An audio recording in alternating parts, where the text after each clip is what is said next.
What's going on, guys? We're back with a brand new video. In today's video we're back with another who is the best East position series. I kind of started up about a week ago. I did do the top 5 or the who is the best small forwards in the AFL, so go check that out if you haven't already. And today I'm doing the key forwards, and I'm no expert. I'm not Damien Barrett or Tom Brown or whatever. This is just my opinions, and if you not agree, do not go down below and write some hate in the comments or dislike the video. This is almost like a discussion, so comment down below who your top 5 key forwards are, and I'll reply back to your comment and have my opinion on that.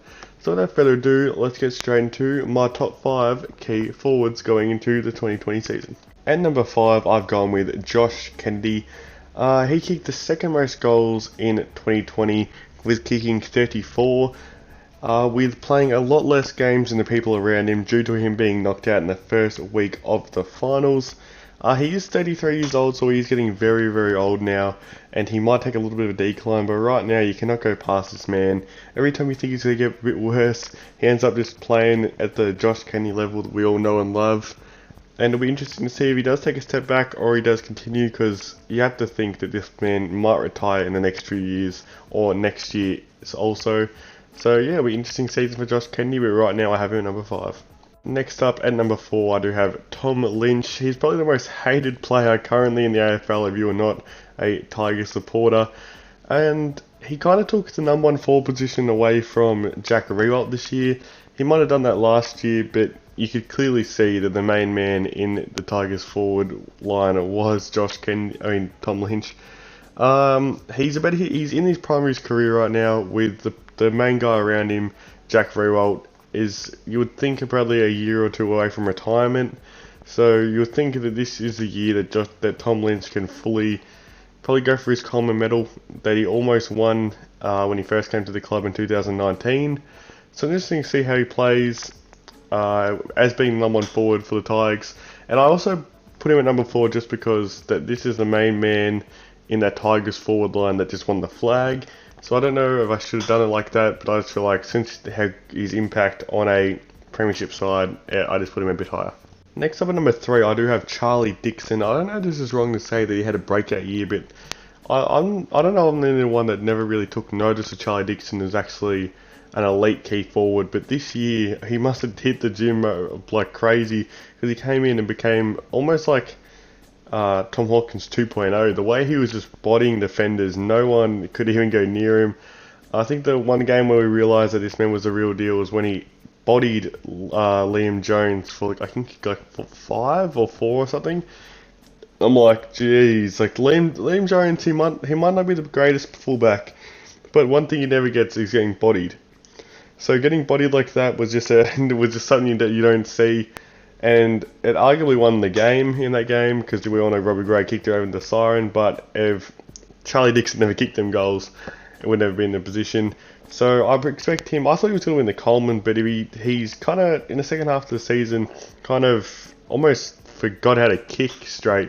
Like he was getting the same marks he always got, he just wasn't kicking straight, which he did finish second in the Coleman, but Tom Hawkins was so much in front of him. But still, you never know if he kicks straight. And he is 30 years old currently, so he's in his prime right now, and you can clearly see that. Next up could be a shocker for people, or could just be expected, and people could be mad that I didn't put him at number 1. But Buddy Franklin, even though he's coming off a horrific hamstring injury that took him out for the whole season, I feel like that he could return and almost win the Coleman medal going into the end of... coming out of the end of 2000, I think the last time he played was 2018, round 23. He did not play any of 2019. I could have this wrong. Oh no, sorry, I had this wrong. He did not play any of 2020, but he did play. His last time he played was round 23, 2019. But last time he played, he was an absolute freak. We all know who Buddy Franklin is, and he would be trying to kick his 1,000 goals this year. I think he's about 40 off. So we all know Buddy Franklin should be able to do that if he keeps his kicking straight. And I don't really have to say anything more about Buddy Franklin. This man's a freak. We'll see how he plays after his hamstring injuries. And yeah, he could easily win the Coleman going into 2021. And at number 1, no real surprise, is Tom Hawkins, the reigning Coleman medalist.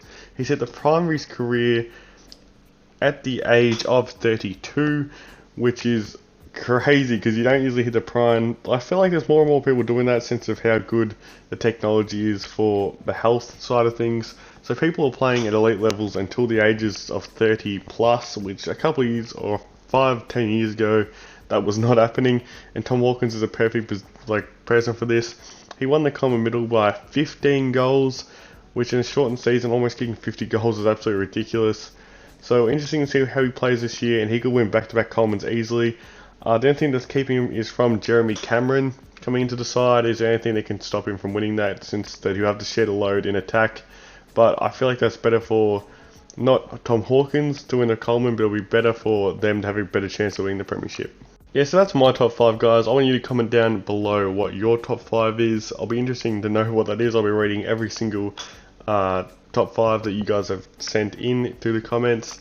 I know that I haven't forgotten a few blokes like Ben Brown, who I did predict to win the Coleman this year, but I still think he's underrated coming to the season because he had a horrible year. And also Jeremy Cameron, I did not put in because he had an also horrendous year. They have potential to go into the top 5, kicking out people like Josh Kennedy, who's getting older.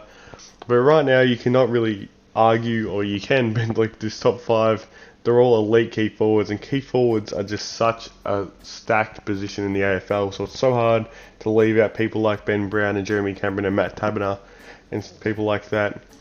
And especially with the new developing key forwards like Logan McDonald, Riley Thilthorpe, the King twins, who knows. So thanks for watching, guys. Make sure to drop a like and a subscribe. We're on the road to 300 subscribers. And make sure to turn on the notifications so you get notified when I do upload my videos. Like this video because then it gets shared around to more and more people. And we want to get the channel as big as it can. So thanks for watching.